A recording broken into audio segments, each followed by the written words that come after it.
تعطوجني كخبير في التغطية الصحية وكغير طبيب، كيفاش كنجيوك وحنا كنتقاتلوا وندابزوا ونتهضروا بالميديكو تكنيك وكنقلبوا على الفلوس وكيفاش نوصلوا المعلومة وكيفاش نوصلوا الخبرة ديالنا. تفضل سيدي. Comment voyez-vous cette couverture médicale qui va nous tomber dessus? Également des médecins selon les spécialités chirurgicales, médicales, les médecins à l'acte, il y a plein de problématiques. J'ai passé 35 ans, 36 ans avec des milliers de médecins.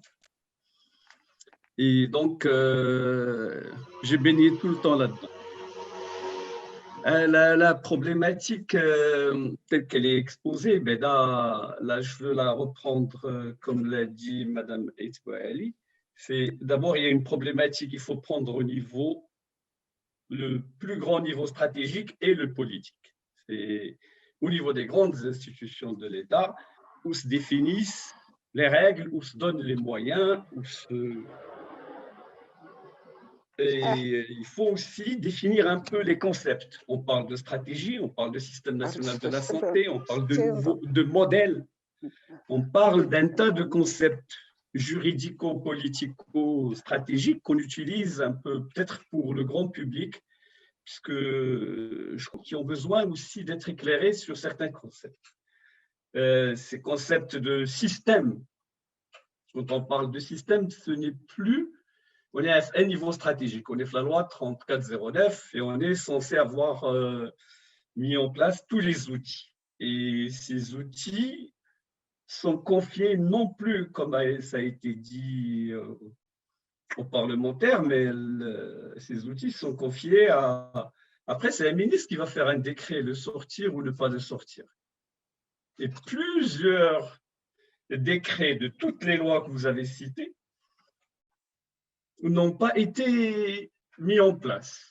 Donc, à un moment, soit on les met quand ça arrange quelques-uns, soit on les oublie. Il y a les articles de 114 de la loi 6500, tous les articles. Pour revenir à la 3409, il y a 3 ou 4 articles. L'article 30 qui parle des institutions qui devraient permettre au ministre de gérer, l'éthique, le médicament, l'Agence nationale du médicament. Dès que vous en parlez, personne ne veut la toucher ni la créer. Il y a plein d'institutions créées sur l'article 30. Il y a l'article 18 qui parle de l'accréditation et qui parle des normes d'hygiène et de santé.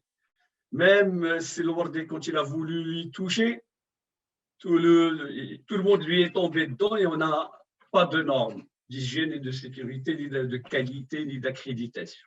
Dans l'automobile et dans l'aéronautique, le Maroc a des milliers de normes. Pourquoi dans ce domaine, on n'a pas de normes? Comment un juge peut estimer une erreur ou là, beaucoup d'éléments manquent à notre dispositif juridique. La même chose pour l'assurance maladie. L'assurance maladie, pourquoi l'article 114 qui permet à beaucoup d'organismes qui géraient facultativement de continuer à gérer. Donc, ceux qui font la loi, malheureusement, ça ne se fait même pas au niveau du Parlement, ça se fait ailleurs.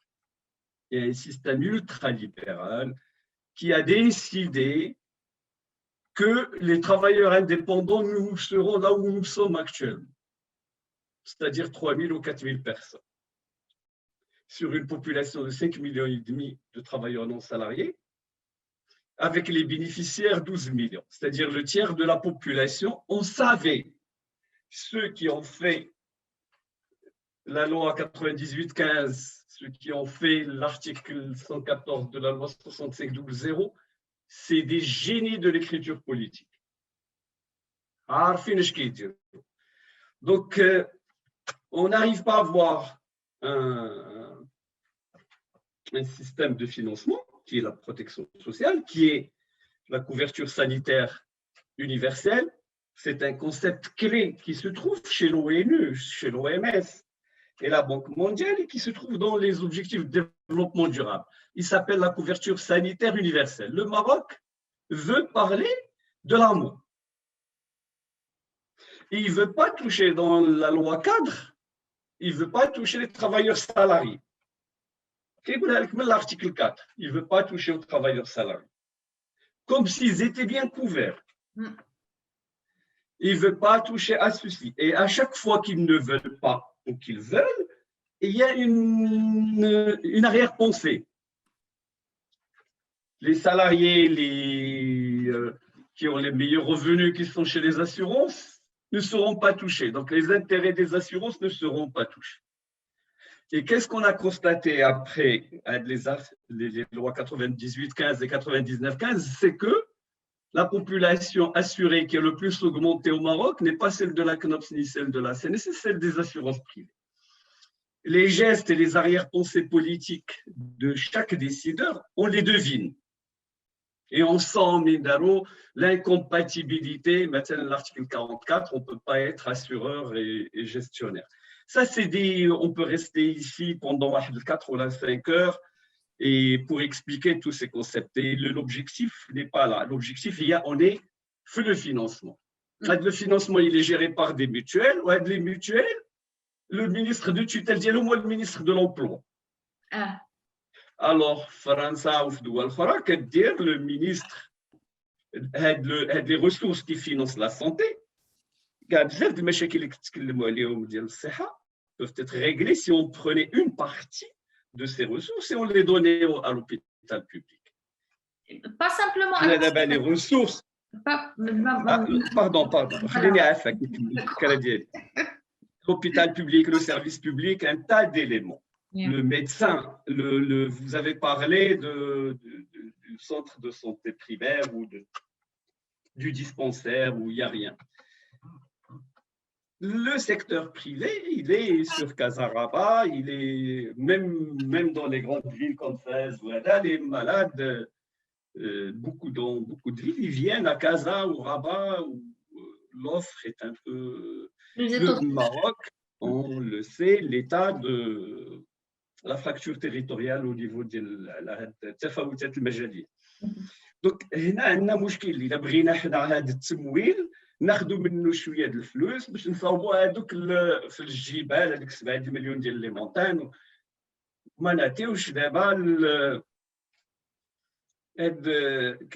هضرنا قبيله على طبيب. كاينش طبيب اللي قرا في المغرب 7 سنين ولا 8 سنين كما قلتي عنده دكتوراه والدكتوراه ديالو كتسوى 4000 درهم ناقصه على شي واحد اللي خدا دكتوراه في المجالات اما الدراسات الانسانيه والادبيه وهذا والفلسفيه وحنا هادو يستحقوا ذاك الدخل ديالهم واخا هما كيخدموا 6 سوايع وما عندهمش المسؤوليه الطبيه المسؤوليه المدنيه ولا الجنائيه اللي عند الطبيب. الطبيب كياخذ الدكتوراه ديالو كتسوى 4000 درهم